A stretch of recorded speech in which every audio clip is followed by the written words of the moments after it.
Hey guys, it's Wayne, one of the editors over here at CGM, and this week's Sound Off, I'm going to be shaking the disapproving finger at Zenimax. Zenimax, despite the fact that the name of the company sounds a bit like an adult entertainment corporation, is actually the owners of quite a few companies, including id and Bethesda. And the story that I'm not real happy about this week is that they have formally announced that they're going to be taking legal action against Oculus Rift for basically what amounts to a corporate espionage. It's like, okay, this is a completely ridiculous story, but now, after all of this time, Zenimax is claiming that John Carmack was doing research with the virtual reality technology, and that when he gave up his position as one of the founders and head honchos over at id Software and defected over to Oculus Rift as their new Chief Technology Officer, or CTO, Zenimax is now claiming that when he did that, he brought along with him, it's like research and knowledge on VR technology, which legally belongs to Zenimax, and that therefore, Oculus Rift is now basically in possession of VR technology that belongs to Zenimax, and they're not happy about that.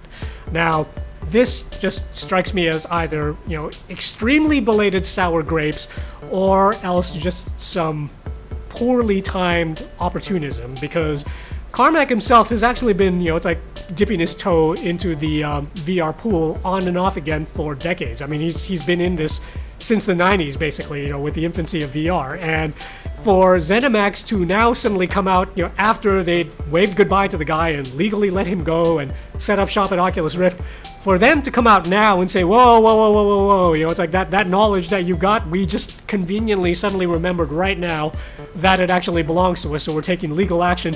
This is all just so suspect in so many ways that I don't even know where to begin.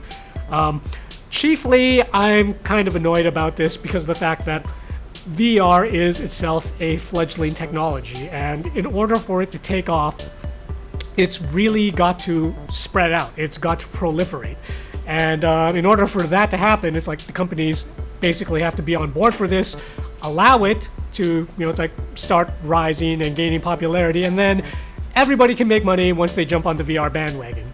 For Zenimax to jump in and do that now is basically walking up to the baby while it's still in the crib and strangling it to death and not allowing it to grow up and become a high-powered lawyer or doctor or whatever, and thus bring tons of money to everybody. It's just not really smart for Zenimax to be doing this. I don't really understand what they gain from this financially. I mean, it's like, even if they were to win the court case and Oculus Rift, aka Mark Zuckerberg and all the rest over at Facebook, ended up having to pay them some money, all they're really doing is stalling the development of this technology and thus preventing themselves in the long run from benefiting from a new platform that they could put their own products out on. So I'm not sure who it is that is being short-sighted over at Zenimax when they said, hey, let's just go for Oculus Rift's throat and make a ton of money, but they're actually doing themselves a disservice and putting the throttle onto an interesting and exciting platform that they actually stand to gain from in the long run. So, Zenimax, you're not only being petty, you're also just being not very smart with this. My advice to you, although I know you're not going to listen, is just let this one go. Walk away from it, let it make a bunch of money, let it proliferate, and then step in there and start making your money yourself. Like, wouldn't that be better for everybody? Think about it.